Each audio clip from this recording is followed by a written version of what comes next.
ఆమె మా ఆశ్రమంకి వచ్చినప్పుడు ఆమె కండిషన్ ఎలా ఉందో మీరందరూ చూశారు కదా. ఆమె మా ఆశ్రమంకి వచ్చి 20 డేస్ అవుతుంది. ఇప్పుడు ఆమె కండిషన్ ఎలా ఉందో చూద్దాం రండి ఒకసారి.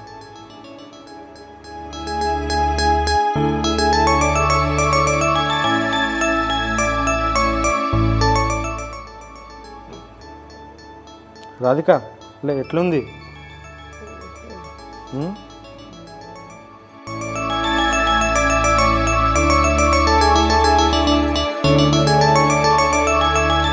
ఇప్పుడు మేము 20 డేస్ కింద డ్రెస్సింగ్ చేసినప్పుడు ఇప్పుడు ఎలా ఉందో ఒకసారి చూడండి.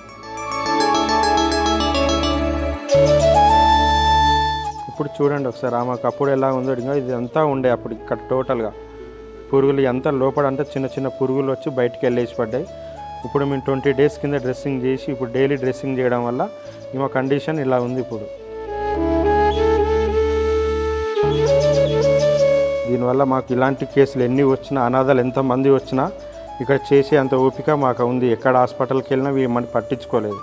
ఈ పట్టించుకోవడం వల్ల మేము డైలీ డ్రెస్సింగ్ చేయడం వల్ల మాకు ఎంతో ఆనందంగా ఉండి ఇప్పుడు ఒక 30% మాత్రమే ఉంది. చూస్తున్నారు కదా మీరు, ఇంతమందిని కాపాడుతున్నందుకు మాకు చాలా మంచి సంతోషంగా ఉంది.